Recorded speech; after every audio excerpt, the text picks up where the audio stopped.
llegó al viejo Calderón. El rugido de la grada.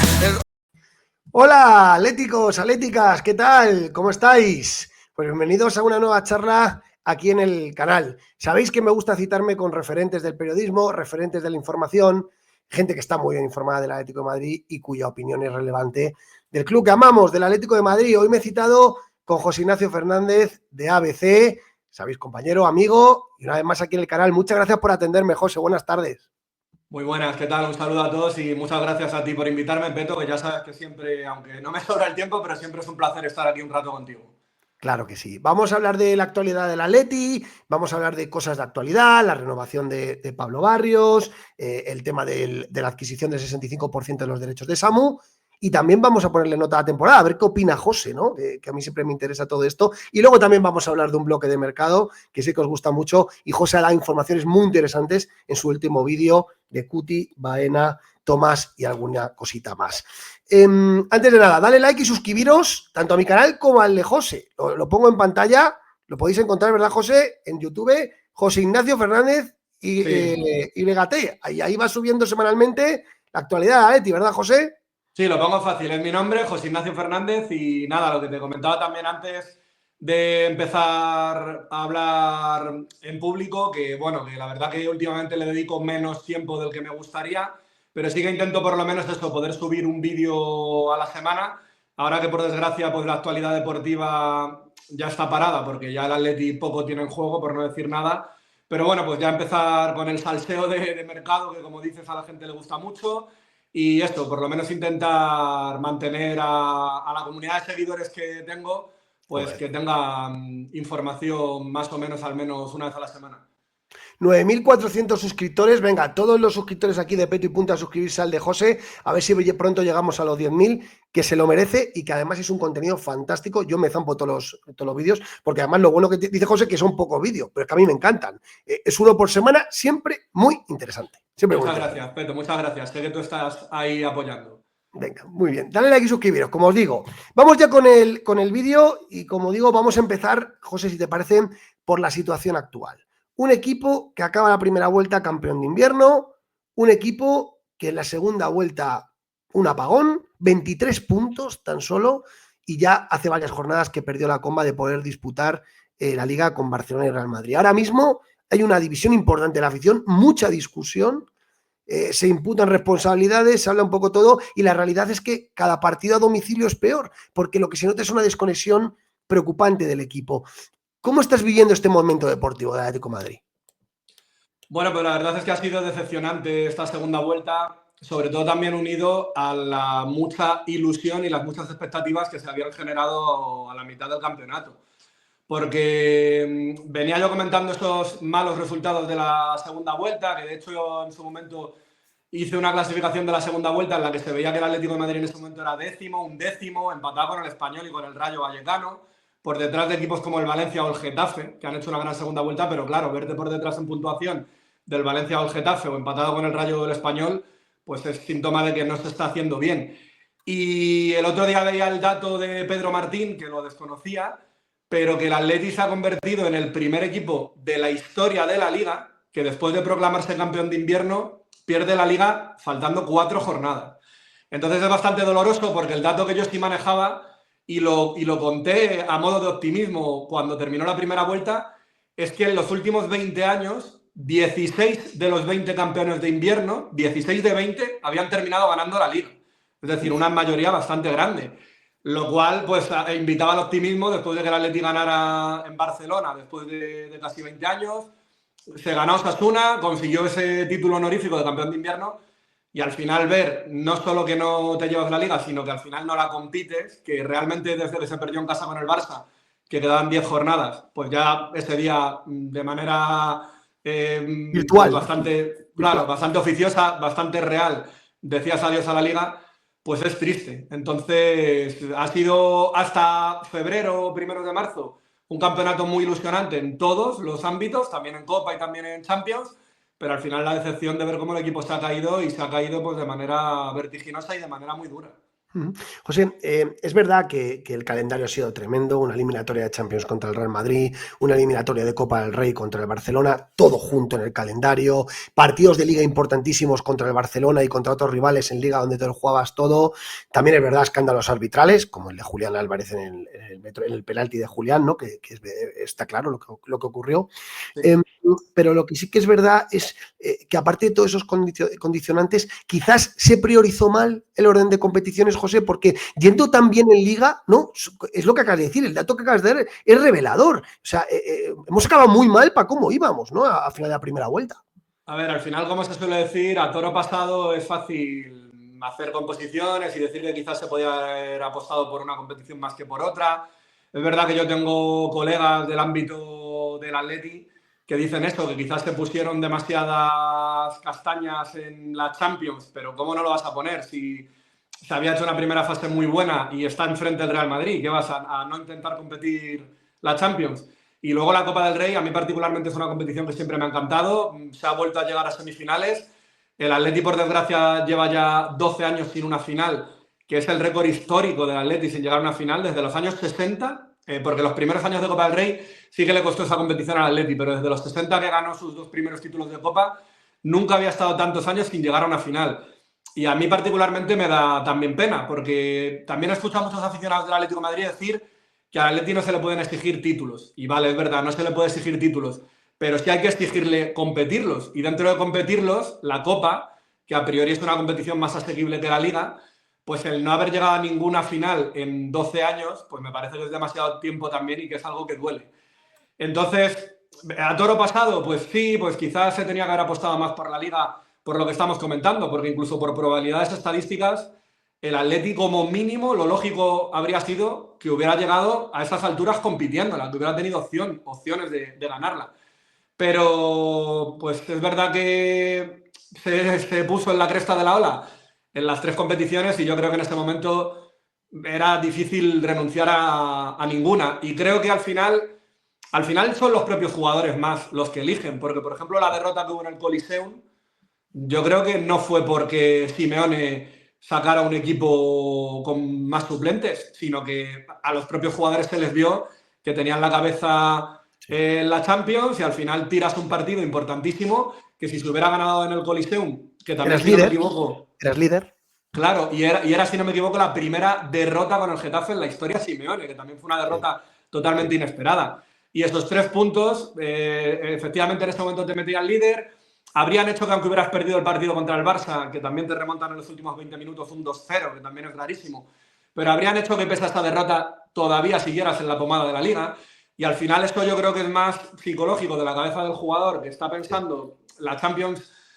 Al final parece que la Champions es lo único. Viene motivado también por la prensa, por el vecino, que parece que es lo único importante y que al final lo hacen ellos, porque lo llevan ellos a su terreno, porque en los últimos años el Barcelona ha ganado muchísimas más ligas y yo creo que tiene más mérito incluso ganar una liga con lo competidas que son en España que ganar una Champions, que es dificilísimo, pero a veces influye también momentos puntuales de suerte o ayudas arbitrales, etcétera. Sí. Pero al final, pues eso, el propio jugador, la Champions lo ve como el escaparate mundial, como la motivación máxima, y yo creo que ha sido más mentalidad de los propios jugadores el que se haya ido a la Liga, que no tanto elegir desde el club o desde el vestuario o desde el cuerpo técnico por una competición que por otra. Oye, totalmente de acuerdo, José. ¿Y no piensas? Veo a la afición muy polarizada, ¿no? Parece que hay que imputar responsabilidades a un único ente. La directiva, Simeone, la plantilla tiene muchísimas carencias y no está a la altura. La gente se focaliza en intentar imputar un único y yo creo que quizás es más fácil repartir porque la directiva creo que se cruzó de brazos en invierno y no reforzó el equipo. Un equipo que pedía a voces refuerzos para poder afrontar con garantías las 3 competiciones, incluso 4 ahora con el Mundial de Clubes. Yo creo que también hay jugadores que no están a la altura. Creo que Griezmann, ahora te voy a preguntar por Antoine, ¿no? Pero creo que Griezmann el último tramo de la temporada es muy malo, ¿no? Y es una de las estrellas del equipo. Y luego, ¿por qué no? Creo que el entrenador también en partidos o en momentos puntuales de la temporada ha habido partidos que no los ha planteado bien. Quizás ahora no está sabiendo motivar al equipo para darle la importancia a lo que queda al final de temporada. Porque esta polarización, José, ¿no es un poco insufrible para el aficionado atlético el clima que se está viviendo ahora? Bueno, no sé si es insufrible, creo que fue bastante peor, que el punto álgido de todo esto estuvo en la víspera del Mundial de Qatar, a finales de 2022, que ¿Mm? ahí fue cuando de verdad empezó a haber voces en contra de Simeone con cierta fuerza, porque hasta este momento Simeone siempre había sido totalmente incontestable, llevaba ya en el Atleti 10 años y nunca nadie había tosido a Simeone con verdadera fuerza, más allá de algún ataque puntual que siempre lo puede haber, porque no a todo el mundo le gusta siempre el mismo tipo de personas o de jugadores o de entrenadores. Pero a partir de ese momento que sí que hubo una guerra bastante importante, que se juntó también con el tema del escudo, con la huelga de animación del Frente Atlético, ahí sí que hubo una situación que para mí sí fue insufrible, porque el Atleti se marchó al Mundial, lo recordarás, eliminado de la Champions, que fue un golpe durísimo, eliminado de Champions, y sin ni siquiera entrar al premio de consolación de Europa League, que eso nunca había ocurrido tampoco con Simeone. En la Liga en una situación también muy mala, que creo recordar que se fue al parón sexto, lejos también de... Bueno, lejos no, pero fuera de puestos de Champions. Y ahí sí que había división, ahí que por primera vez en el estadio yo vi que se pitaba al Cholo, o que cuando se decía el nombre de Simeone en los videomarcadores se le pitaba, y en ese momento para mí sí fue insufrible. Lo de ahora yo creo que es un poco más una continuidad de esa guerra, y que creo que es más palpable en redes sociales, que al final los que estamos nosotros Sí. pues con los medios o con YouTube, canales, etcétera, lo vivimos más. Pero yo creo que es más eso, es las redes, y al final se radicaliza un poco, porque es cierto que al final hay gente que tiene cierto hartazgo con Simeone, porque la gente al final se acaba cansando de todo, en general, y en España yo creo que más incluso, pero claro, después de 13 años casi que va a hacer el Cholo, pues hay mucha gente que está harta, por qué no decirlo de Simeone. Simeone tiene su estilo, tiene sus planteamientos conservadores, y mucha gente quiere un cambio.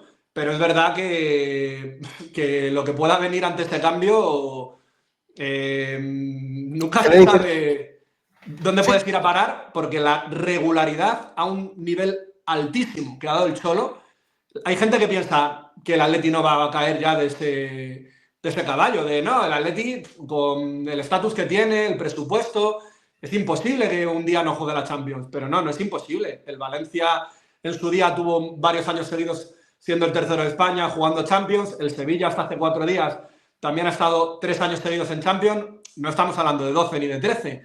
Pero ¿quién te iba a decir que el Sevilla y el Valencia iban a estar 4 días después luchando prácticamente por no descender? Entonces es complicado. Y luego las críticas a la directiva, pues bueno, también vienen de muy lejos. Es un fuego que se ha apagado gracias a Simeone, porque eso es innegable, que si Gilmarín tiene menos críticas es porque Simeone ha conseguido estabilizar al club y convertirle en un top europeo. Y desde luego que fue un error no fichar en invierno. Y no lo entiendo, porque ahora he leído justo una noticia de si el Atleti va a invertir otros 200 millones ahora en este mercado de verano. Sí. Y quizá si se hubiera hecho un fichaje potente en invierno, pues podría todavía estar luchando por la Liga, o a lo mejor podría haber tenido este plus para eliminar al Barça o al Real Madrid en la Champions. Y con toda la inversión que se hizo por fin en verano, después de varios años sin hacerla, pues yo creo que ese esfuerzo extra en invierno habría sido necesario y habría ayudado mucho al Atleti para competir mejor. Entonces, sí, desde luego, claro que es una suma de factores. Claro que también hay jugadores que no dan la talla en la plantilla.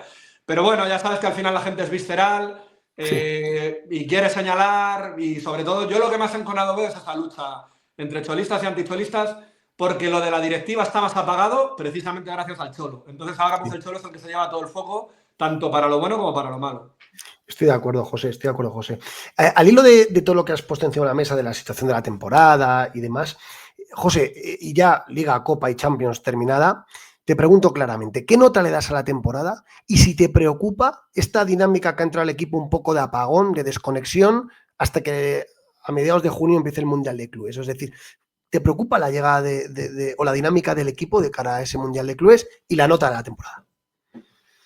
Pues si te digo la verdad, yo particularmente no he llegado a ilusionarme en ningún momento con el Mundial de Clubs. No sé si cuando llegue ocurrirá, pero lo primero, al ser algo también nuevo, a mí ahora mismo me parece pues como un torneo veraniego, por mucho caché que le hayan querido dar, por mucho glamour, por mucho que tenga mérito que el Atleti se haya conseguido colar ahí en vez del Barça y vaya a ser el primero con el Real Madrid, pero yo ahora lo veo con bastante escepticismo. Teniendo en cuenta lo cargado que está el calendario, no sé si va a ser un experimento que pueda ser este año y que dure 2 ediciones, 3, que se lo carguen. Entonces a mí ahora mismo el Mundialito ilusión no me hace. Y escucho comentarios también de colegas atléticos que se plantean con toda la razón del mundo si hasta qué punto merece la pena este Mundial. Si lo ganas, pues bueno, sí, aparte me imagino también el dinero que irá aparejado de ir pasando Casi 140 millones de euros, José, al ganador, ¿eh? Casi 140 millones de euros. Claro, al final, desde luego, uno de los grandes alicientes es el dinero simplemente ya por participar, y efectivamente el ir pasando de rondas pues te puede arreglar un presupuesto y te puede ayudar a poder fichar grandes jugadores. Pero luego el tema es el estropicio que te puede hacer a nivel de la próxima temporada, porque cuando acaba el Mundialito, si llegas lejos o si llegas a la final, no sé qué tipo de pretemporada van a hacer, no sé qué descanso van a tener. Está claro que siempre que hay años de Mundial o de Eurocopa, a los jugadores que los disputan luego les suele afectar al ritmo de competición, tardan más en coger el nivel, a veces llegan fundidísimos a final de temporada. Entonces a todo eso yo también le tengo cierto miedo, aparte de lo que te digo, que de momento desde luego no me ilusiona. Y en cuanto a la nota de la temporada, al final es difícil no quedarte con lo último, pero yo le daría un 7. Yo creo que se merece un notable el Atlético de Madrid porque ha estado luchando por todo hasta bastante lejos. Al final las Champions no dejan de ser octavos, que tampoco es llegar lejos, pero bueno, se pasó a la primera fase con nota. Has caído con el Real Madrid de la manera que se cayó, que me parece un robo absoluto. Con el Barça son semifinales, al final te acaban echando por un gol. Y la Liga, la pena es eso, que se ha derrumbado en la segunda vuelta. Si te quedas por la segunda vuelta es un suspenso. Pero es verdad que a la mitad del campeonato era un 9. Entonces, bueno, teniendo en cuenta que al final se cumplen los objetivos del club, que al final para el aficionado se acaban quedando un poco cortos, porque ya la realidad es que quedar tercero o cuarto para el aficionado medio es como ya, estoy tan acostumbrado que ya me da un poco igual. Pero bueno, yo creo que por la ilusión que se consiguió generar durante gran parte de la temporada, por lo menos un 7 sí se merecen. Ha sido bastante condescendiente, ¿no? Yo le doy un poco menos, ¿eh? Yo le doy un poco poquito menos. ¿Un 6 o...? No, 5,5. ¿Un 5,5? Sí. Hombre, también yo creo que se llegó muy lejos durante mucho tiempo. También... Sí, pero ¿sabes, José, qué pasa? La imagen de la liga recurrente con los partidos a domicilio. Hemos perdido la liga con los equipos pequeños. Español, Las Palmas, Getafe, Leganés. Hemos competido muy bien al Barça. Le ganamos 1-2 allí. En el Bernabéu hicimos un gran partido, empatamos, pero pudimos ganar, ¿no? Y creo que el equipo se ha comportado 15 victorias consecutivas, 16 tras tocar suelo, ¿no? Contra el Betis. Y mejoraba muchísimo la manera que hemos tenido este año de tirar la liga. Mejoraba muchísimo, ¿no? Creo que era una liga viable contra un Barcelona. El Barcelona es un gran equipo, pero contra un Madrid que era vulnerable, y creo que esta liga teníamos que haber llegado a las 5 últimas jornadas con posibilidades reales de competirla, y yo ahí sí que he sentido una decepción importante, José. Sí, yo creo que también porque la segunda vuelta ha sido lamentable, lo que te comentaba antes de la clasificación, que no sé ahora mismo en qué punto estará el Atleti, estará un poco mejor, pero es que en la segunda vuelta de 15 partidos han ganado 6, que es una 23 cifra... puntos en la segunda vuelta, 23 Claro, es una cifra bajísima. Y ya no es solo perder contra esos equipos pequeños que mencionaba, sino que también se han dejado muchos puntos en casa, pues con el Villarreal, que siempre acaba atragantándose, o con el Celta. Entonces es cierto lo que te digo. Sí, desde luego la segunda vuelta dan ganas de bajar la nota. Y de hecho, haciendo una media de un 4 de la segunda vuelta y un 9 que le podía dar a la primera, la nota no llegaría al 7. Pero bueno, he querido ser un poco generoso por lo que te digo, porque es cierto que al menos han mantenido al aficionado con mucha ilusión durante bastante tiempo. Pero es verdad que la caída final tan estrepitosa sí dan ganas de bajar más esa nota. Y todavía quedan 4 jornadas, que habrá que ver cómo terminan, porque como encima entra el quinto en Champions, que ya tienes todavía más este colchón que les está haciendo que se dejen ir.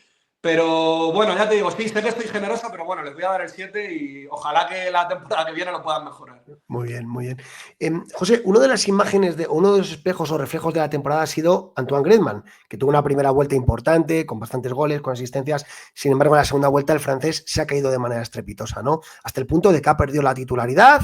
Es verdad que el otro día Simeone le da una nueva oportunidad en Vitoria. No hay síntomas de recuperación. El francés sigue en la misma dinámica y se habla de que sí, tiene un año más de contrato, que va a continuar. Parece que el año que viene será su última temporada en el Atlético de Madrid. El traspaso de poderes a Julián es una realidad, pero te pregunto abiertamente, ¿Cómo ves la situación de Griezmann en el equipo? ¿Tiene sentido su continuidad con el estatus actual? ¿Le ves recorrido a ese papel de suplente el año que viene? ¿Cambiará? ¿Cómo ves la situación de Griezmann en el equipo? Para mí sí que tiene todo el sentido, entre otras cosas, porque yo confío en que Griezmann, la temporada que viene, no va a ser el Griezmann que estamos viendo en los últimos meses. Es verdad que ya es un periodo prolongado, porque no estamos hablando de que sea una racha de un mes o de dos. De hecho, en Liga lleva ya más de 3 meses sin meter un gol. El último se lo metió al Mallorca y creo que justo fue el 1 de febrero. Y mientras que hizo una primera vuelta muy buena, que me parece que fueron... bueno, exactamente la primera vuelta no, pero hasta ese 1 de febrero creo que lleva 15 goles y en asistencias no sé si eran 6 o algo así. Y desde entonces ha metido solo un gol con el Barça en las semifinales, allí en Barcelona, y solo ha dado 2 asistencias, que la otra la dio el otro día cuando salió contra el Rayo en los minutos finales, en un partido ya un poco sentenciado. Entonces el bajón que ha dado es muy, muy acuciante, pero la temporada pasada ya le ocurrió algo similar, y eso es lo que yo confío. Griezmann, por lo que sea, me imagino que por la edad, acaba de cumplir 34, el año pasado también con 33, creo que por la preparación física que esté llevando, la gasolina le está durando media temporada. El año pasado le duró hasta enero, que en enero también pues marcó el golazo que marcó en Copa contra el Real Madrid en la prórroga, marcó también al Madrid en la Supercopa, hasta enero le duró y luego también pegó un bajón muy grande en la segunda vuelta. Y yo creo que este año le está pasando algo muy parecido, porque la primera vuelta de este año de Griezmann fue muy buena, estaba en números top en cuanto a goles, en cuanto a asistencias, en cuanto a todo, en cuanto a hacer jugar al equipo, porque además es un jugador que no son solo los números que tiene, sino que hace jugar al equipo, que viene a recibir, que distribuye el juego. Entonces yo confío, igual que confía el Cholo, en que Griezmann la temporada que viene va a resurgir y que vamos a volver a ver un Griezmann a un nivel similar. El miedo que tengo es que vuelva a ocurrir lo mismo y que en la segunda vuelta se vuelva a pagar. Aún así, aunque ocurriera, a mí me parece que un Griezmann al nivel de la primera vuelta de los 2 últimos años justifica más que suficiente que siga en la plantilla. Entonces, yo no creo que el año que viene Griezmann vaya a partir con el rol de suplente. Si ocurriera, pues sería una pena y el Atlético de Madrid perdería muchísimo porque es un jugador diferencial. Y si ocurriera, pues sin duda que el año que viene tendría que ser ya su último año. Pero yo como mínimo creo que Griezmann tiene que seguir un año más. Yo también te digo que soy nostálgico para todo este tipo de cosas y agradecido. Y me daría pena que Griezmann salga de esta manera, que se haga por la puerta de atrás. Me gustaría también que está a 3 goles del gol 200, que lo pudiera marcar pues ya casi mejor la temporada que viene. O bueno, está el Mundialito. Y que pudiera ser un gol importante, que no sea un gol pues contra el Girona en la última jornada, que no valga para nada. Entonces, lo que te digo, a mí me parece que Griezmann todavía tiene bastante que aportar y todavía tiene récords por batir.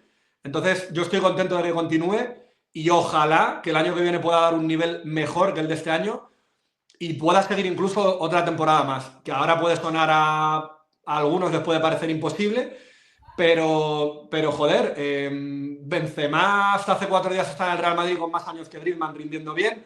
Lewandowski es el pichichi de la liga y tiene, creo, 2 años más que Griezmann. Entonces, los 34 años de ahora no son los 34 de hace 10 años. Entonces, por la edad, no puede ser que ya haya que jubilar a Griezmann. Y lo que te digo, yo confío todavía en que podamos ver buenas tardes de Griezmann con la rojiblanca. Fíjate, me has elevado un poquito la moral porque yo en el caso de Antoine Griezmann no soy tan optimista, pero estoy de acuerdo contigo, un Griezmann al nivel de la primera vuelta no es que tenga sitio en el Atlético de Madrid, es que tiene sitio como titular, ¿no? Claro. Pero la verdad que la segunda parte de la temporada me ha dejado muchas dudas y sobre todo el mayor temor que tengo, José, es que la permanencia de Griezmann en la plantilla bloquee, impida la llegada de un jugador importante que acompañe a Julián en la delantera, porque creo que el Atlético de Madrid, uno de los pasos adelante que tiene que dar es acompañar a Julián de otra estrella mundial arriba, ¿no? Que nos permita dar el siguiente paso a competir de verdad los títulos. Espero que no ocurra la situación, ¿no? El club, si quisiera, lo podría hacer. Griezmann también se ha bajado mucho el sueldo del sueldo que vino cuando le repescaron del Barça, al que tiene actualmente.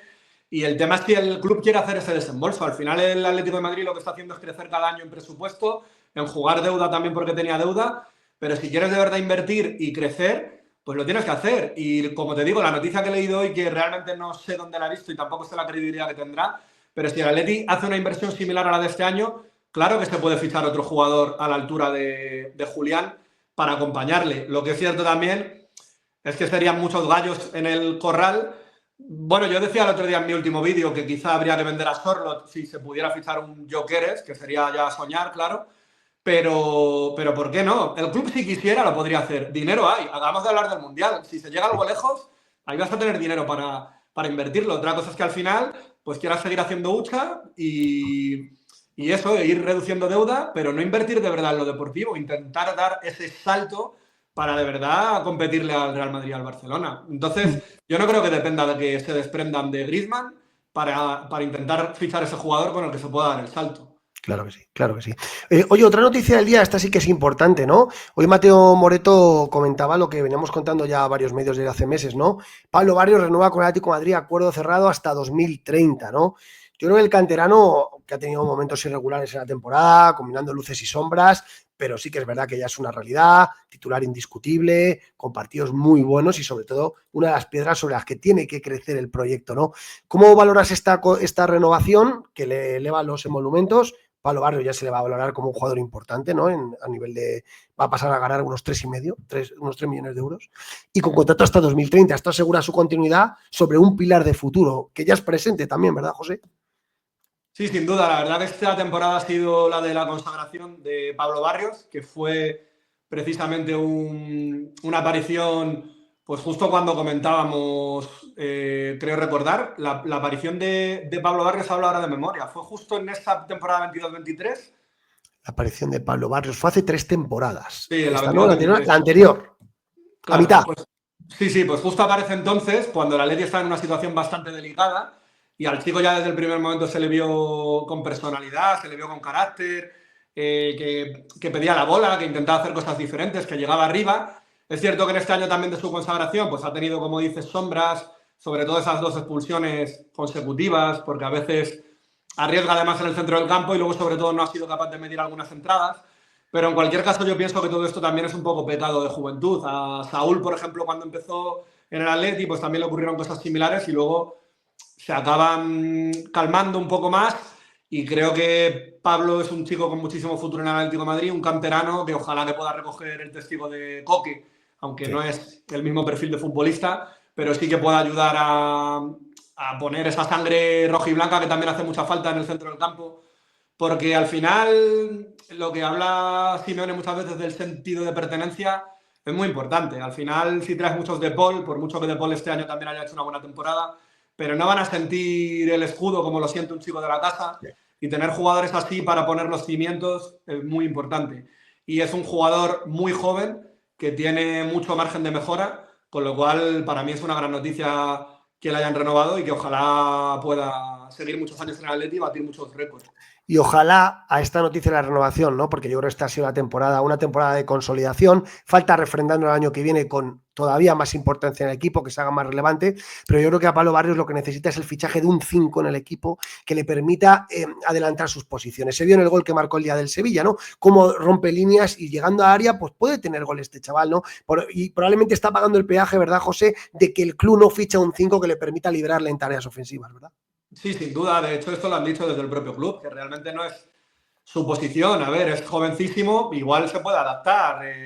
Al final, por mucho que un jugador haya jugado en categorías inferiores en un puesto, no significa que luego llegando a la élite se le pueda reconvertir a otra posición, incluso pueda rendir mejor. Pero es verdad que Barrios tiene llegada, también es un jugador con creatividad que si le das mayor libertad y puede jugar unos metros más arriba, puede rendir mejor. Al final el tema del 5 es un tema bastante recurrente que yo no alcanzo a entender por qué no se ha fichado, porque de hecho Simeone, que como bien sabes es muy poco dado a pedir nada en público, y el 5 sí lo ha pedido en varias oportunidades, creo que fue hace justo 2 veranos, que dijo que hacía falta fichar un 5, que él había pedido un 5, hasta creo que en un comunicado de estos que sacó Gilmarín, cuando tenía que salir también Joao Félix, se habló de que tenían que salir 2 jugadores y que iba a entrar uno y que uno de ellos iba a ser el 5.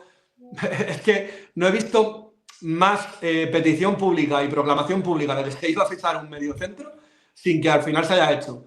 Entonces es una cosa que no entiendo y que creo que sí, que el Atleti lo necesita, pero y más ahora con Coque ya, que está en sus últimas temporadas, pero no termina de llegar ese futbolista. A ver si llega. Esto nos vale mucho para entrar ya en el bloque de mercado, José. Antes hacías alusión a los 200 millones del Atlético de Madrid que espera este año gastarse, ¿no? Lo comenta también hoy Tomeo Moura, el compañero en OK Diario, ¿no? El año pasado el Atlético de Madrid se gastó 180, parece que este año el gasto también va a rondar en torno a los 200. Lo que pasa que es verdad que el año pasado hubo bastantes ingresos con la venta de Joao, con la venta de Samu Morodion, ¿no? Con la venta de Morata, y este año a nivel de ingresos vamos a ver, pero pudiera ser que estuvieran en cifras inferiores, con lo cual la inversión sería superior. Las prioridades están claras, tú lo comentabas en el vídeo de la semana pasada, coincido en la información, Cuti Romero y Baena son las dos prioridades del club para cerrarlas en cuanto puedan, pero claro, son dos operaciones que se pueden ir por encima de los 100 millones de euros. ¿Cómo valoras estas dos operaciones, José? Tanto en términos económicos como en necesidad para el equipo. ¿Crees que Cuti y Baena son las soluciones a los problemas del Atleti? A ver, yo también pienso mucho, como comentabas tú antes, que al final para dar el salto definitivo de calidad, el Atlético de Madrid lo que necesitaría es un delantero para formar una dupla imparable con Julián Álvarez. Porque es un equipo que, aunque tenga carencias defensivas y aunque sin duda hacía falta otro central, que debería de haber sido Hansko, pero al final no llegó, y Lenglet ha venido como parche y ha cumplido durante gran parte de la temporada, pero no es el Lenglet del Barcelona. Pero teniendo mucha pólvora arriba, se solucionan muchos problemas. Al final, el Real Madrid siempre compite los títulos porque tiene arriba a Vinicius, tiene arriba a Mbappé, tiene arriba a Rodrigo, tiene arriba a Bellingham, y aunque en defensa muchas veces es un desastre, pero claro, es que pues si te gana partidos 4-3, es que te los va a ganar 4-3. A mí me recuerda la época, salvando las distancias, cuando el Atleti tenía arriba a la dupla Agüero-Forlán y que detrás era un desastre, que tenía a los Seitaridis, a Pernía, etcétera, pero te ganaba efectivamente un montón de partidos 4-3. Y yo creo que con pólvora arriba, con un Griezmann en buen estado, con Julián Álvarez, y si traes a otro delantero, que Sorloth también ha cumplido con creces, pero un delantero de verdad que dé ese salto de nivel, porque para mí Sorloth no me parece un delantero centro para un equipo que quiera ser campeón, pues creo que con eso el Atleti sí estaría compitiendo los títulos, y para mí sería más prioritario eso. Que luego al Atleti le falta creación en medio campo, le falta. Que a Alex Baena le vendría, vamos, genial, sin duda. Pero me parece que hace más falta eso, y me parece que hace más falta la pólvora arriba y un Baena también para ayudar a crear más en el centro del campo, que no tanto la defensa, porque Simeone ha demostrado que su bloque defensivo funciona, y este año, si la cosa no se tuerce, Oblak se va a llevar el Zamora. Es decir, que no es en defensa donde se está haciendo aguas, por mucho que haga falta un central, y que yo ficharía a otro. Yo particularmente no compraría al Lenglet, ficharía un central, pero claro, si quieres invertir pasta arriba, no te puedes dejar 50 o 60 millones de euros en el Cuti Romero. Entonces, yo entiendo que el club barajará otras opciones. Se ha hablado también de Mourinho, de repescar a Mourinho. Que la operación del inglés se te puede ir a 8, 10, 12 millones, y el tema de Mourinho lo recuperas por 3 millones, con lo cual en el seno del Atlético de Madrid están empezando a valorar, oye, paramos lo del Lenglet y traemos a Mourinho, que a lo mejor por 7, 8 kilos menos tenemos un talento emergente, ¿no? Efectivamente, yo creo que algo así habría que hacer. Creo que Lenormand ha tenido mala suerte también con la lesión que tuvo este año, pero Lenormand a mí me parece un gran central. Jiménez, este año que le han respetado más las lesiones, pues creo que no hay duda del nivel que tiene Jiménez. Entonces, sí, hace falta fichar a otro central, o si viene Mourinho, quizás hasta 2, porque también Bixel saldrá, Pilicueta saldrá, pero yo no me dejaría el dinero en un central. Intentaría invertir, aunque es cierto que el Atleti tiene como prioridad a Cuti Romero, pero si yo pudiera elegir esos 50 millones, que no creo que paguen, pero 40, que también me parece muchísimo dinero por un central, intentaría invertirlo en sumar para un delantero. Y por Baena, por ejemplo, sí que haría el esfuerzo, sí. Claro, yo también. ¿Eres optimista con la operación Baena? A mí me cuentan que el Atlético de Madrid es bastante optimista en cuanto, aunque la negociación no está avanzada, me cuentan que el Atlético de Madrid sí que es optimista llegar a un acuerdo con el Villarreal, porque siempre lo ha conseguido, ya se sentaron las bases cuando se traspasó a Sorloth de un derecho preferencial, el Atlético de Madrid sabe que se tiene que acercar a la cláusula de 60, no va a pagar 60, pero se va a intentar acercar. ¿Eres optimista con poder cerrar esa operación? Sí, soy optimista porque lo que acabas de comentar, con el tema Sorloth y demás, creo que hay sintonía entre los clubes. Lo que pasa que, bueno, el Villarreal desde luego no regala a los futbolistas, entonces no creo que sea sencillo. También va a influir mucho si el Villarreal se termina metiendo en Champions, porque de hecho sé que Baena le gustaría fichar por el Atlético de Madrid, pero también es cierto que, bueno, la posibilidad de jugar la Champions allí en el Villarreal pues también le puede seducir, porque no deja de ser un jugador muy joven, que también tiene tiempo por delante para a lo mejor dar el salto, pero yo sí soy optimista. Va a depender porque en el fútbol ya lo sabes, que un fichaje incluso pareciendo hecho se puede romper así de repente de la noche a la mañana, pero yo sí soy optimista y creo que sí que hay bastantes opciones de que acabe recalando en el Atleti. Sí. Yo creo que va a depender del propio Baena, que es el dueño de su futuro Sí. después de rechazar a Arabia en diciembre, ¿no? Y que a pesar de que el Villarreal se clasifique para Champions, yo creo que el tren del Atlético de Madrid no lo puede dejar pasar, ¿no? Entonces yo creo que por ahí el chaval quizás sí que dé el paso. Te quiero comentar también el último tema, por si no se nos alarga demasiado la charla. Miguel Gutiérrez. Hoy los compañeros de Libertad Digital hablan de que el jugador del Girona podría tener ya un acuerdo verbal con el Atlético de Madrid, ¿no? El 50% de los derechos del jugador corresponden al Real Madrid. Y José, quería saber tu opinión. El Atlético de Madrid va a buscar un lateral izquierdo. Es muy posible la salida de Javi Galán, al que le quede un año de contrato. La renovación de Reinildo está ahí, y que no se sabe qué va a ocurrir, pero lo que está claro es que el Atlético de Madrid tiene que fichar un jugador en banda izquierda como lateral. Y hombre, Miguel Gutiérrez es uno de los mejores de la liga, ¿no? ¿Qué valoración haces de esta posible operación? Pues para mí sería un gran fichaje, porque estamos hablando de un lateral que, aparte de lateral, la posición de carrilero cumpliría a la perfección y que es un tipo también que es capaz de organizarte el juego, que se suma al centro del campo, que te construye, que combina muy bien. Hablando también con colegas atléticos, me decían que quizá lo ven un poco blando defendiendo y que no sabían si eso iba a encajar con el Cholo. Pero los últimos carrileros que ha tenido el Atleti que de verdad han funcionado no se han caracterizado por ser grandes defensores. El último que se salió allí fue Carrasco, que Carrasco es un extremo habilidoso que le reconvirtió ahí el Cholo y consiguió cumplir también en tareas defensivas, pero no es ni mucho menos un defensa ni nada que se le parezca. Samu Lino en su primer año también se dudaba mucho de cómo se iba a adaptar a la tarea defensiva y también lo hizo bien, pese a que se haya pagado este año. Entonces, al final, pues Miguel Gutiérrez, que también tiene un perfil más ofensivo y más de creación, yo creo que se podría adaptar bien y sin duda al Atleti le hace falta un jugador ahí por banda izquierda, porque todos los nombres que has dado, Reinildo, por desgracia, desde la lesión no ha vuelto a ser el mismo, Javi Galán ha tenido fases buenas, pero nunca ha llegado a terminar de convencer a Simeone, y Samu Lino, por desgracia, que a mí me gusta mucho, pero por desgracia este año no ha tenido nada que ver con el anterior. Entonces sí, Miguel Gutiérrez sería un gran refuerzo, otro más con pasado blanco, pero bueno, Sí. pero sería una buena incorporación para el Atlético de Madrid. Fíjate, José, yo aquí lo único que me mosquea es que el 50% de los derechos federativos del jugador corresponden al Real Madrid. Claro, tiene una cláusula de 35 millones de euros. Parece que el Real Madrid no estaba dispuesto a repescarlo, ¿no? Sí, no, Parece que no, pero es verdad que va a pillar el 50% de lo que... La cláusula son 35, vamos a ver qué acuerdo podrían llegar el Girona y el Atlético de Madrid. El Madrid pillaría pasta y parece que el objetivo del Real Madrid es Álvaro Carreras, lateral izquierdo del Benfica, pero me huele un poco a que el Real Madrid, a lo mejor, si el Atlético de Madrid no paga todo lo que le gustaría que pagaran, igual finalmente la intentan boicotear para que acabe en otro destino, porque no creo que les haga mucha gracia, ¿no? Que Miguel Gutiérrez acabe en el Atlético de Madrid, José.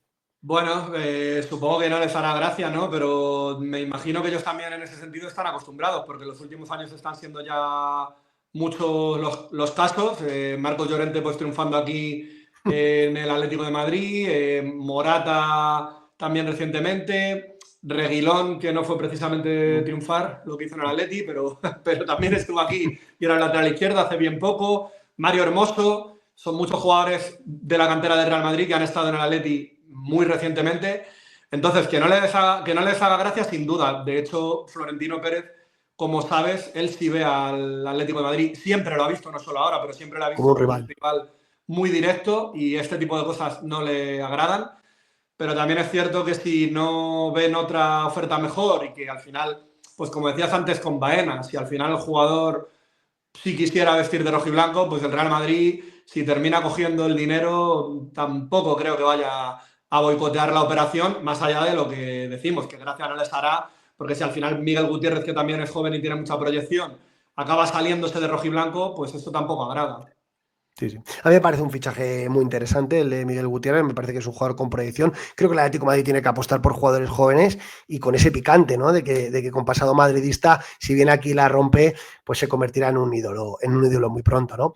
José, hasta aquí la charla, 40 minutos de charla, lo que teníamos previsto. Te agradezco muchísimo que hayas venido una vez más. Me encanta hacer estos repasos vis a vis. Y nada, si te parece, después, durante el Mundial de Clubes o después del Mundial de Clubes, quedamos otro ratito y charlamos, ¿te parece? Sí, encantado. Nada, ya lo vamos hablando y cuando tenga otro rato, pues nos juntamos aquí y arreglamos un poco el Atleti. Recordados, suscribiros al canal de José Ignacio Fernández en YouTube y por supuesto a este canal. Darle like si os ha gustado el vídeo y muy pronto tendremos no lo olvidéis.